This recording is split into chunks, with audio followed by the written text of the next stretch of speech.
You just tuned into the best rated show on YouTube, the one with the highest subscription count, the highest numbers, and the award-winning, smart, talented, and beautiful host, Rob. Yeah, okay, so maybe not. Maybe sometimes when people tell you things, they're not being 100% honest, and sometimes you're not even honest with yourself. And welcome back to the heart of the stories we tell. I'm Rob the host, and this is another look deep into what makes a story, a theory on storytelling by a storyteller who believes that every story has merit. And tonight's episode is The Unreliable Narrator. And since I'm the narrator, and I've been promising this since like my third or fourth video, I guess I'm pretty damn unreliable. There are just certain things we take for granted. The fact that the person telling the story is telling the truth. The fact that the information we're being presented is correct, not a lie, or just misunderstood. The misunderstanding part and the lie part are where this separates. There are multiple different types of unreliable narrators. Wikipedia breaks it down into, like, the trickster, the madman, the liar, the clown. All in all, as far as I'm concerned, there's two important distinctions. The unreliable narrator that's lying purposefully, and the one who's not. If it's not lying purposefully, he's just unreliable, I think that's a perfectly fair way of doing things. After all, the truth is a perspective thing. And let's be honest, everyone exaggerates. And everyone has one of those friends that exaggerates a little too much. You know, that one buddy who, for some reason, his stories are always a little more outlandish, a little more crazy. Yeah, he's fun to hang around with, but you don't exactly trust him all the time. Even that's a variant off the unreliable narrator. But I guess we're going to be talking about a whole bunch of surprises, so I guess I'm going to throw up a spoiler warning for everything. So once again, it's stop. Spoiler time. The unreliable narrator lies in the first-person perspective, as I said way back when, and there's quite a few movies that play with this and play with your expectations. The idea is you're being shown, from one character's point of view, what they're seeing, what they're hearing, and even when it's not true, even when you're sitting there and saying, no, that's obviously not true, you're still seeing why that person believes it to be so, or why that person's lying to say it is so. And again, TV shows and movies do it all the time. But not every twist is an unreliable narrator. Leaving out an important clue makes something an unfair mystery. However, even that isn't necessarily the case.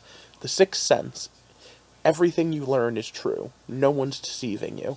You even get the clues early on about exactly what's going on.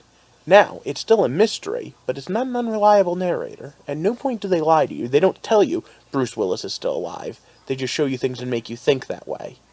This guy, on the other hand, is a liar, pants on fire.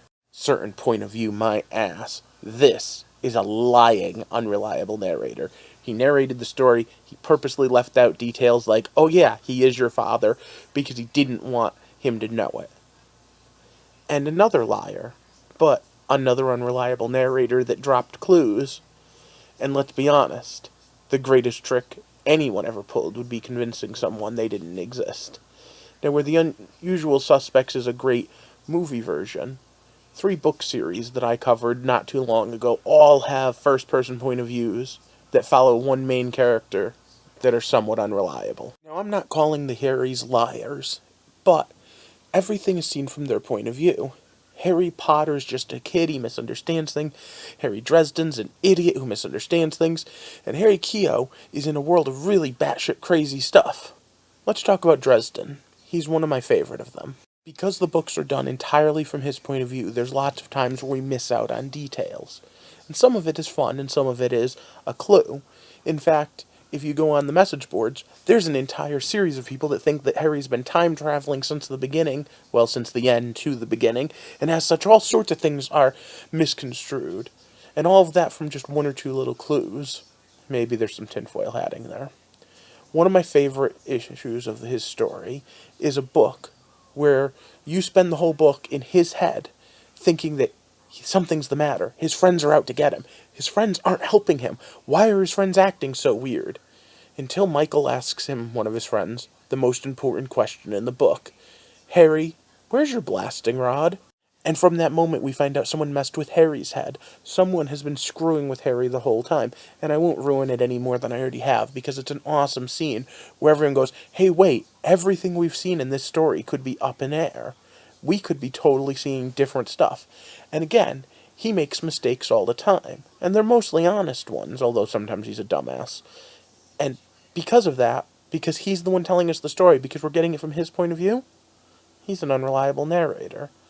Now, I could go on, and there's probably 100 examples of unreliable narrators. But the question is it fair to do? Is there a time it's not fair to do? And, well, Agatha Christie has a rather interesting story about just that. Sherlock Holmes stories as well follow the same base beat. Unlike Murder, She Wrote, these stories were not always 100% fair mysteries, and when the narrators were unreliable in them, they became even harder, because there were purposefully clues left out. And sometimes these were character mistakes, but a lot of the times, they were liar, liar, pants on fire. And again, we could go through 100 examples of these. Any first-person account has a chance of being an unreliable narrator. Just think about it this way. There's a reason why people don't convict people in real life based on hearsay.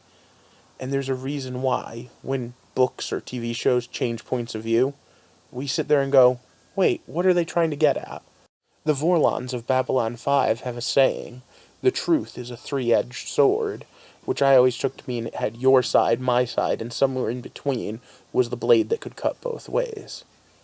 But seeing as how Game of Thrones is just back, and Mr. Martin loves this particular trope, let's talk about that for a second.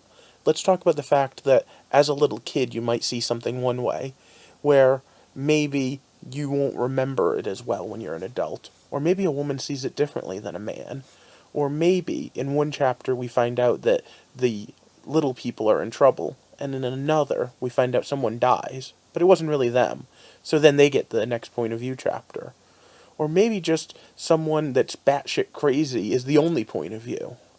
Or maybe Jon Snow doesn't know nothing. Maybe it's just from his point of view. And isn't it interesting, the idea of a point of view character dying on screen, being in his head?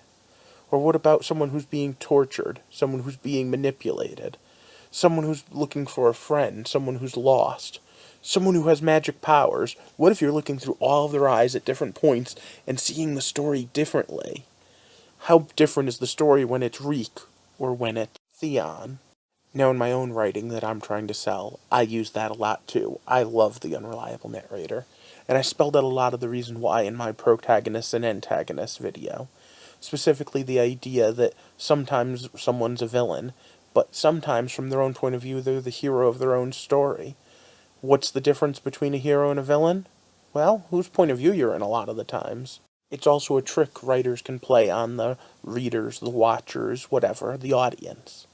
Because you see, if you want to get inside someone's head, then you want to give them a few moments of humanity.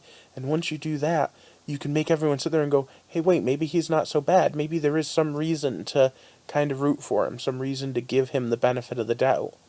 Sometimes that means turning Dr. Doom or Lex Luthor into a superhero. Sometimes it means taking a real-life story about a warlord and making Nicolas Cage make him look interesting. And sometimes it's taking the villain of the movie and giving him a moment to talk to the hero, like a person, and maybe even doing something at the end in the hero's favor, just to remind you he's human. Now, I'm going to ask you now what you think about the idea of the unreliable narrator, because then I'm going to post my own crazy thought process, specifically about Game of Thrones. See, here's someone we don't get the point of view of. In fact, we never, in any of the books, look through the eyes of the others. The other is even a strange phrase used by people who are trying to psychologically distance themselves from other people, a way to allow you to see someone as the villain. And we know George Martin knew that when he started writing this. So there's a fan theory out there that the others aren't really the bad guys, and that sooner or later the heroes are going to have to get together and work with them. And to that, I say, when I was working on my war video, Why We Tell War Stories Part 1 and 2, and looked at Rambo, and the fact that in the first one, John Rambo's the bad guy, he's the antagonist of this movie. and the book makes you remember that PTSD is a bitch, and soldiers and weapons get thrown away at the end of wars, or at least don't have a use anymore. And the others were weapons at one point, in the TV show at least, weapons of the children. But I put forward that crazy theory a while ago. I still think there's a war coming at the end. I don't think it's going to just be, hey, we all make happy. Check out my 2 videos, Why We Tell War Stories, Part 1 and 2, if you want to get a better idea of what I mean. The second one is really about this theory.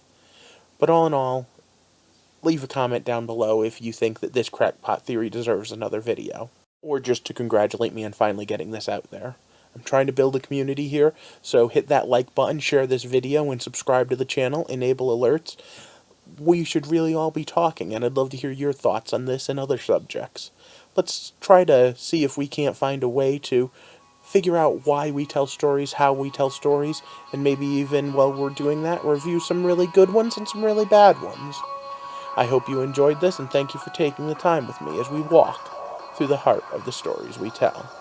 Have a good night.